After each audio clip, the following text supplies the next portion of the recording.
عليكم ورحمة الله وبركاته. الحمد لله الذي أعد للمؤمنين مغفرة وأجرا عظيما. الحمد لله الذي بشر المؤمنين بأن لهم من الله فضلا كبيرا. أشهد أن لا إله إلا الله وحده لا شريك له، وأشهد أن محمدا عبده ورسوله لا نبي بعده. اللهم صل على محمد وعلى آل محمد كما صليت على إبراهيم وعلى آل إبراهيم في العالمين إنك حميد مجيد. أما بعد، قال جل وعلا في القرآن الكريم: بسم الله الرحمن الرحيم. يا أيها الذين آمنوا لا تقولوا راعنا وقولوا انظرنا واسمعوا وللكافرين عذاب أليم. وقال النبي محمد صلى الله عليه وسلم في حديث الشريف: اتق الله حيثما كنت وأتبع السيئة الحسنة تمهها وخالق الناس بخلق حسن. صدق الله العظيم وصدق رسوله الكريم الأمين، ونحن على ذلك من الشاهدين والذاكرين، والحمد لله رب العالمين. Hadirin dan hadirat sidang jamaah salat asar Masjid Ar-Rawdatul Jannah yang dirahmati Allah Subhanahu wa taala. Puji syukur kita kehadirat Allah yang Maha Kuasa. Sampai detik ini dan saat ini Allah masih berikan kesempatan hidup kepada kita. Mudah-mudahan kita di antara hamba-hambanya Allah yang memaknakan akan arti kehidupan dengan sesungguhnya, dengan meningkatkan iman dan ketakwaan kepada Allah Subhanahu wa taala, menjalankan segala perintah-perintah Allah dan meninggalkan oleh kita akan larangan-larangan Allah Subhanahu wa taala. Mudah-mudahan pengharapan kita kepada Allah Jalla wa'ala dijadikan oleh Allah hamba yang saleh dunia, saleh nantinya tak kala Allah mencabut nyawa kita kembali ke hadirat Allah Subhanahu wa taala. Dijadikan Allah sebagai ahli syurganya Allah bersama orang-orang yang saleh. Amin ya rabbal alamin.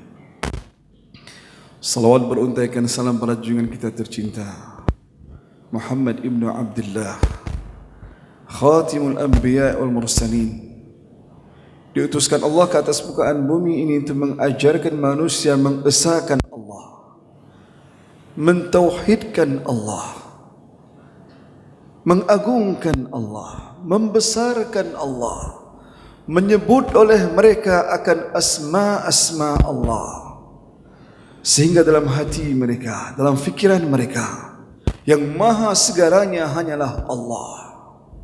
Maha menciptakan ianya Allah, maha berkuasa ianya Allah, maha menghidupkan ianya Allah, dan maha membagikan rezeki kepada semua makhluknya ianya Allah. Muhammad mengajarkan hal demikian agar pada manusia tidak ada kesombongan dan keangkuhan, karena yang maha hanyalah Allah. Segala sesuatu yang ada pada diri kita hanyalah titipan dan singgahan belaka. Tak kala datang waktunya, Allah akan cabut kembali daripada kita, hambanya Allah. Apabila ini kita fikirkan, ini kita renungkan, maka menjadi pelajaran yang besar agar manusia tidak hidup di atas bumi Allah dengan congkak dan sombong. Segala sesuatu yang menempel pada diri kita, yang singgah pada diri kita, merupakan amanah Allah yang senantiasa harus kita jalankan dengan sebaik-baiknya agar mendekatkan diri kita kepada Allah. Adanya pangkat dan jabatan mencari oleh kita ridhanya Allah, banyaknya harta benda yang Allah karuniakan pada kita untuk mendekatkan diri dengan harta tersebut kepada ridhanya Allah SWT. Bahkan istri kita, anak-anak kita, dzurriyyah kita Allah berikan sebagai amanah agar kita menjalankannya mendapatkan ridha dan mahabbatillah jalla wa'ala. Ini diinginkan Allah. Tak kala demikian hanya dijalankan oleh hamba-hambanya Allah yang diajarkan oleh Muhammad, mereka akan bahagia dunia, bahagia tak kala Allah mencabut nyawa mereka. baginda kita tercinta Muhammad sallallahu alaihi wasallam bersungguh-sungguh mengajarkan, mensyiarkan, mendakwahkan agama Allah yang Allah perintahkan agar disampaikan kepada hamba-hamba Allah, agar manusia tidak hidup dalam kegelapan. Ia merupakan contoh akhlak yang teramat agung Allah tamsilkan atas dunia ini. Allah tampilkan Muhammad, Allah utuskan Muhammad menjadi contoh tauladan bagi kita. Dari manapun engkau melihatnya, Muhammad teramat indah akhlak dan budi pekertinya, maka dicintai oleh kita. Bahkan musuh-musuhnya Rasulullah sallallahu alaihi wasallam, mereka sebenarnya jatuh cinta pada Nabi, tapi karena egoismenya, kesombongannya, keangkuhannya menenggelamkan keindahan hati mereka. Muhammad sallallahu alaihi wasallam, maka berkenaan dengan sempena Rabiul Awal, bulan kelahirannya baginda tercinta Muhammad sallallahu alaihi wasallam, berbanyaklah oleh kita bersalawat ke atas baginda kita tercinta Muhammad sallallahu alaihi wasallam. Ayat yang baru saya bacakan tadi, surah Al-Baqarah ayat 104, berkenaan dengan tema bahwasanya orang-orang Yahudi dahulu mencela Nabi kita, menghina Nabi kita, merendahkan Muhammad sallallahu alaihi wasallam. Pekerjaan orang-orang Yahudi. Allah katakan, wahai orang-orang yang beriman, jangan engkau katakan ra'ina. Ra'ina bermakna perhatikanlah aku. Wa qulu unzurna, akan tetapi katakan oleh kamu sekalian wahai orang beriman, unzurna, lihatlah kepada kami. Dirubah kalimat ra'ina, jangan digunakan oleh orang beriman, gunakanlah kalimat unzurna. Berasal dari kata nazara yanzuru dalam ilmu tasrif. Ini yang dilakukan oleh orang-orang Yahudi. Dalam tafsir Al-Wajiz karangan Profesor Dr. Wahbah Zuhaili, beliau mengatakan bahwasanya kalimat ra'ina ini asal katanya ra'una, bukan ai, ra'una, yang dipergunakan oleh orang-orang Yahudi sebagai bahasa kotor untuk menghina siapapun. Mereka menghina Nabi, memakai kalimat ra'ina, dipelesetkan sedikit saja oleh mereka, namun tujuan mereka mengatakan Nabi ra'una, maknanya bodoh sekali, menghina Nabi, mencaci Nabi. Allah memanggil orang beriman, wahai orang beriman, jangan kamu katakan ra'ina, tetapi katakan oleh kamu unzurna wasma'u, dan dengarkan olehmu apa yang aku perintahkan, kata Allah. Jangan gunakan ra'ina, gunakan unzurna, agar berbeda kita dengan orang Yahudi. Di zaman sekarang, apa yang dimakan oleh orang Yahudi dimakan oleh kita. Apa yang dipakai oleh orang Yahudi dipakai oleh kita. Bahasa digunakan oleh orang Yahudi digunakan oleh kita. Mana bedanya? Cari beda. Rasulullah SAW senantiasa berbeda dengan orang Yahudi. Mengenai puasa, dahulunya Rasulullah tambahkan satu hari Ashura atau didahulukan satu hari agar berbeda dengan orang Yahudi. Kita tidak. Makanan Yahudi makanan kita, pakaian Yahudi pakaian kita. Bagaimana?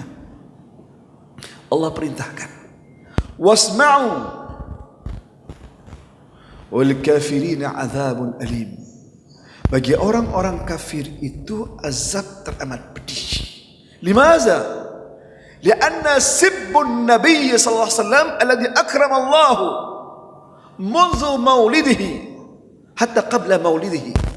Nabi kita dimuliakan Allah sebelum lahirnya, sebelum datangnya, bahkan saat lahirnya, bahkan saat ia telah tiada sampai sekarang, dimuliakan Allah Subhanahu wa taala. Yahudi menghina Nabi kita. Allah menjanjikan pada mereka, bagi orang-orang kafir yang menghina Nabi, maksudnya wal kafirin ay al kafirina sabban Nabi sallallahu alaihi wasallam, mencacinya, menghinanya, merendahkannya, bagi mereka azab yang teramat pedih. Kita semua menyaksikan beberapa hari yang lalu atau seminggu yang lalu, bahkan mungkin tersiar dalam tersebar di medsos. Bangganya seorang memperbedakan atau membeda-bedakan atau menyamakan Nabi dengan seseorang. Bahkan bertanya siapa yang hebat antara si A dengan si B dibandingkan dengan Rasulullah sallallahu alaihi wasallam. Mencaci Nabi, menghina Nabi. Raja Hasan al-Bolqiyah, Sultan Hasan al-Bolqiyah, tak kala mendengar hal yang seperti itu, dikhawatirkan merembes kepada negaranya, langsung diumumkan, bagi siapapun yang menghina Nabi di negeriku, maka hukuman mati bagi mereka. Kita dianjurkan bersalawat ke atas Nabi, bersalawat mencintai Nabi. Bahkan para sahabat Nabi dan para awliya Allah, tak kala disebutkan nama Nabi di hadapan mereka, air mata mereka bercucuran karena mengenang perjuangan baginda Muhammad sallallahu alaihi wasallam. Coba lihat, orang Yahudi tak menginginkan kemuliaan bagi Nabi. Kalau kita sambung ayat ini Al-Baqarah 105, orang-orang Yahudi tak pernah menginginkan kebaikan turun dari langit kepada umat Muhammad. Bahkan itu Muhammad tidak diinginkan oleh mereka. Ma yawaddu alladhina kafaru min ahli alkitab wal musyrikin ay yunzila alaik, tidak diinginkan min rabbikum wallahu yahtassu bi rahmatihi man yasha. Dan Allah mengkhususkan, mengistimewakan kemuliaan bagi siapapun dia kehendaki. Allah memuliakan Muhammad, bersatu padunya kaum Quraisy mencelakakan Muhammad tak pernah sanggup.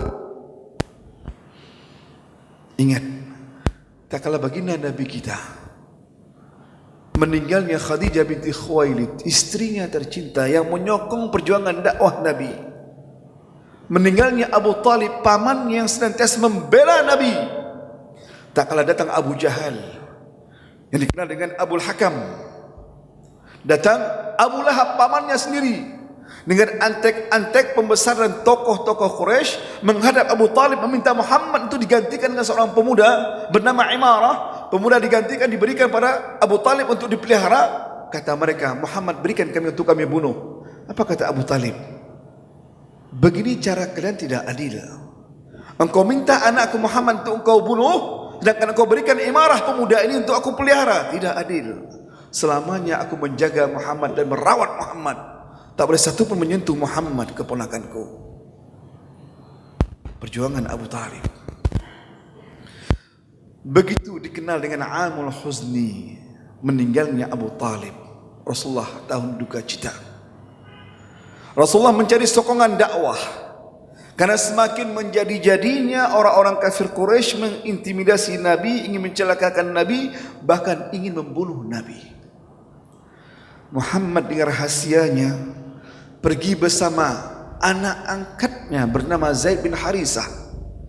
Kalau kita buka sejarah Sirah Nabawiyah, seumpama kitab yang dikarang oleh seorang Profesor Dr. Muhammad Sameh yang sudah diterjemahkan dalam bahasa Indonesia yang judulnya Muhammad Sang Yatim, bestseller buku tersebut, hampir 400 halaman.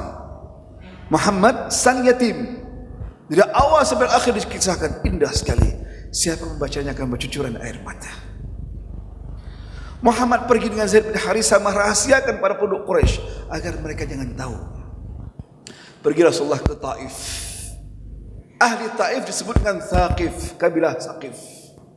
Sampai di sana berjumpalah Rasulullah SAW dengan 3 orang pemuda yang mereka semuanya adik-beradik, adik kandung, abang, adik. Dan mereka merupakan tokoh masyarakat di Taif, masih muda-muda.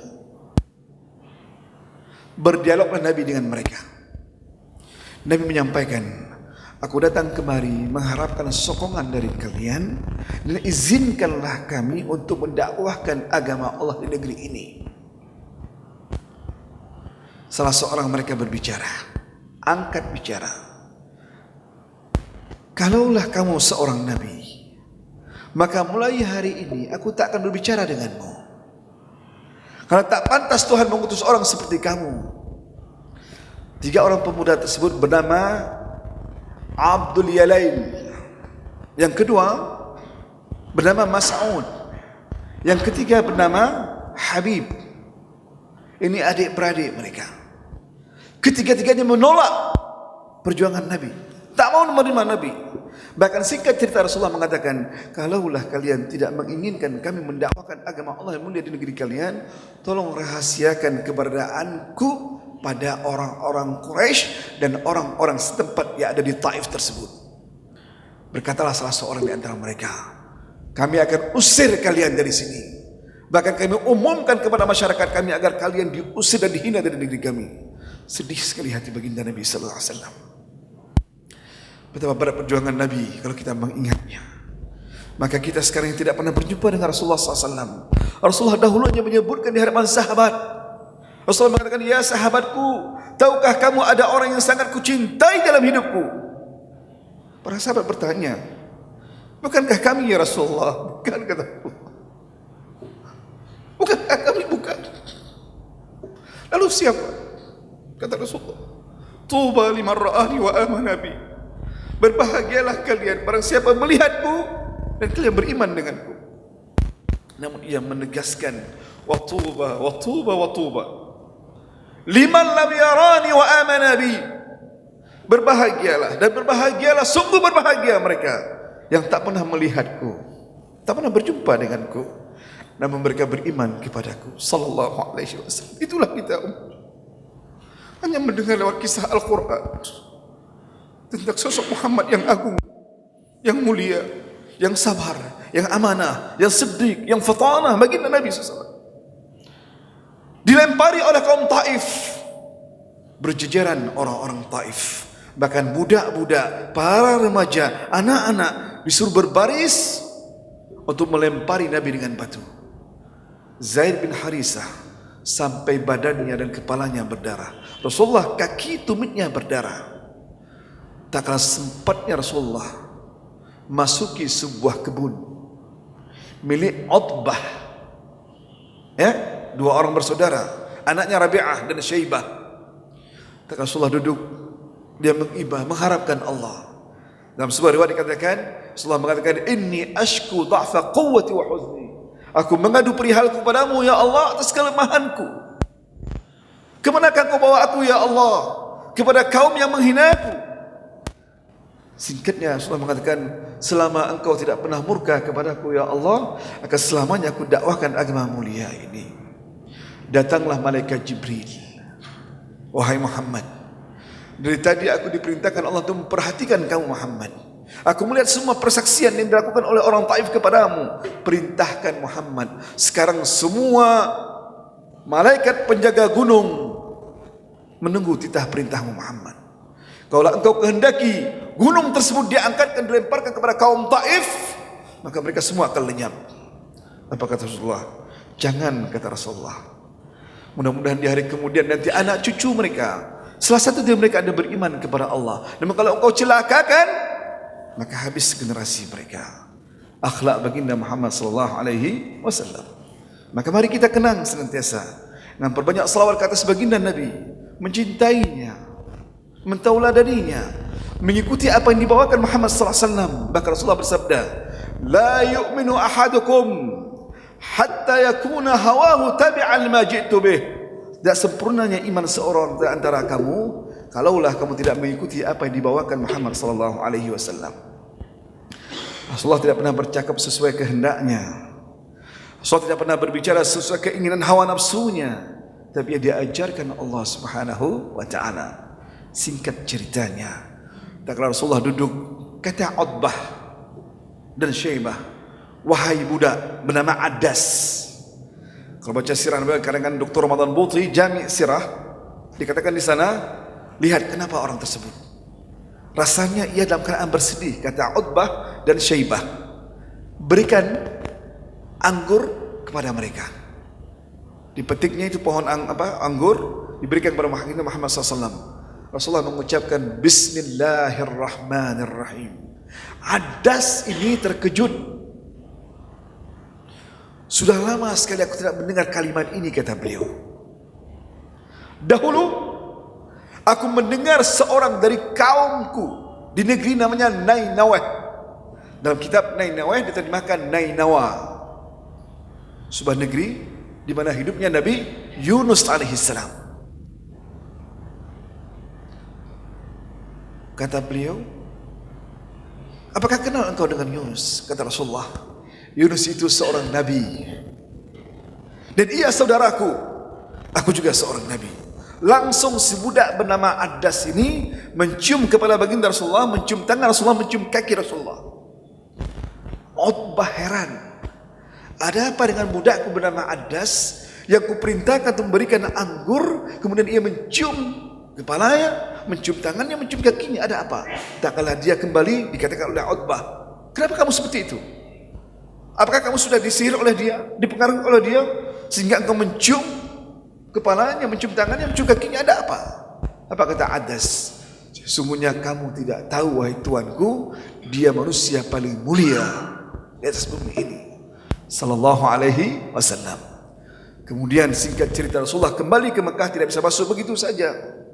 Tidak bisa masuk begitu saja. Karena ia sudah diketahui pergi ke Taif untuk mendakwahkan agama Allah. Ternyata hubungan bilateral antara kedua negara atau kedua daerah ini, antara Makkah dengan Taif, sangat bagus. Diplomasi ekonominya sangat bagus. Mereka sudah tahu tentang kegagalan dakwah Nabi di negeri Taif. Sehingga Rasulullah tak kala mau kembali, kata Zaid bin Harisah, ya Rasulullah, bagaimana kita masuki kembali kota Mekah sedang kita sudah diusir? Bahkan mereka tahu tentang apa yang kita kerjakan di negeri Taif. Rasulullah katakan, jangan khawatir, Allah senantiasa bersama kita. Akhirnya Rasulullah menghubungi seseorang pemuka, tokoh masyarakat, agar mau menjadi jaminan Nabi masuk kota Mekah. Ia menolaknya.